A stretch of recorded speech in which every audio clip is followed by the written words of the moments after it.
भारत की अर्थव्यवस्था के सामने एक भूचाल आकर खड़ा हो गया है, एक बवंडर है जिससे कैसे पार पाया जाए अभी तक सरकार सोती हुई दिखाई दे रही है। शेयर बाजार में जिस हिसाब से गिरावट का सिलसिला जारी है उस हिसाब से लग रहा है कि 28 साल पुराना रिकॉर्ड भी टूट जाएगा, इसे फिर दोहरा दिया जाएगा।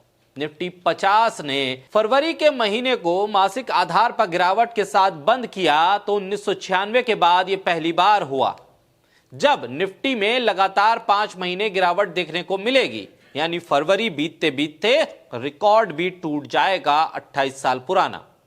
यानी 28 साल पुराना वो बुरा दौर एक बार फिर भारत की अर्थव्यवस्था पर दस्तक दे रहा है। वो पुराना समय जब एक बार फिर से निवेशकों को देखने को मिलेगा जहां दलाल स्ट्रीट पर हलचल देखने को मिल रही है। दलाल स्ट्रीट के 34 साल के इतिहास में सिर्फ 2 बार ही ऐसा देखा गया। एक बार फिर ये पूरा घटनाक्रम दोहराया जा सकता है। निफ्टी में 1990 के दशक में 2 बार लगातार 5 महीने की गिरावट देखने को मिली थी। पहले सितंबर 1994 से अप्रैल 1995 के दौरान निफ्टी लगातार टूटा था। तब निफ्टी में 8 महीने के भीतर 31.40% की गिरावट आई थी। वहीं दूसरी बार जुलाई से नवंबर 1996 के दौरान गिरावट देखने को मिली थी। तब निफ्टी 26% टूटा था। शुक्रवार तक के डाटा के मुताबिक निफ्टी में अक्टूबर से अब तक 11.70% की गिरावट आ चुकी है। स्टॉक मार्केट में गिरावट के पीछे की वजह से एफपीआई के द्वारा भारी भरकम बिकवाली को माना जा रहा है। एफपीआई ने अक्टूबर 2024 से अब तक 2 लाख करोड़ रुपए की कीमत के शेयरों की बिक्री की है। निफ्टी में 1990 के दशक में 2 बार लगातार 5 महीने की गिरावट देखने को मिली थी। स्टॉक मार्केट में गिरावट के पीछे की वजह बिकवाली को माना जा रहा है, लेकिन यह बिकवाली एक बार फिर जब देखने को मिल रही है तो ये कहां तक जाएगी। भारतीय शेयर बाजार में गिरावट के पीछे कई कारण हैं, जिसमें प्रमुख तौर पर एफपीआई का निरंतर बहाव है। इस फाइनेंशियल ईयर 2024-25 में अब तक विदेशी पोर्टफोलियो निवेशकों ने कुल 16,06,492 करोड़ रुपए की निकासी की है, जिससे शेयर, ऋण और म्यूचुअल फंड शामिल हैं। कमजोर तिमाही नतीजे Q2 में कमजोर परिणामों से बाजार में बिकवाली को बढ़ावा मिला है। अलग अलग सेक्टर में कमजोर प्रदर्शन जैसे कि ऑटो और एफएमसीजी सेक्टर में कमी आई है। कमजोर जीडीपी वृद्धि, भारत की Q2 जीडीपी वृद्धि केवल 5.4 रही, जो कि अपेक्षित 6.5 से कम थी, यानी सरकार इस पर भी नाकाम रही है। वैश्विक राजनीति का असर भी पड़ रहा है। रूस यूक्रेन की लड़ाई हो या मध्य पूर्व में तनाव, भारतीय बाजार हिचकोले ले रहा है।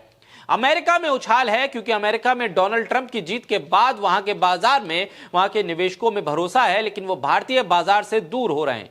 इस महीने पहले ही निफ्टी इंडेक्स 3% टूटा है। इकोनॉमिक टाइम्स की रिपोर्ट के मुताबिक टेक्निकल एनालिस्ट और गिरावट की उम्मीद कर रहे हैं। शॉर्ट टर्म में उनका मानना है कि निफ्टी 22,500 से 22,400 की रेंज में आ सकता है। एक तरफ जहां अक्टूबर 2024 से भारतीय शेयर बाजार में गिरावट की वजह से $1 ट्रिलियन का मार्केट कैप साफ हो गया, तो वहीं दूसरी तरफ चीन के स्टॉक मार्केट का $2 ट्रिलियन फायदा हुआ है। हांग सेंग इंडेक्स में फरवरी में 18.7% की तेजी आई है। अगर बात बीते 5 महीनों की करें तो निवेशकों ने 76 लाख करोड़ रुपए का नुकसान झेला है।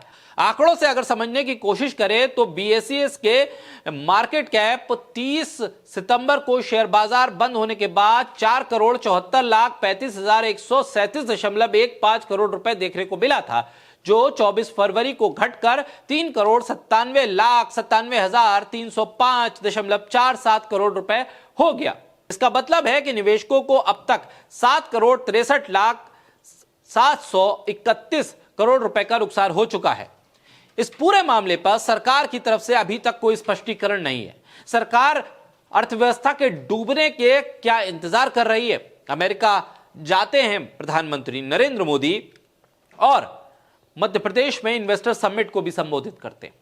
ये बड़े बड़े दावे करते हैं कि भारत की अर्थव्यवस्था कहां से कहां पहुंच रही है, आसमान को छू रही है, लेकिन हालात बाजार के बता रहे हैं कि बाजार टूट रहा है।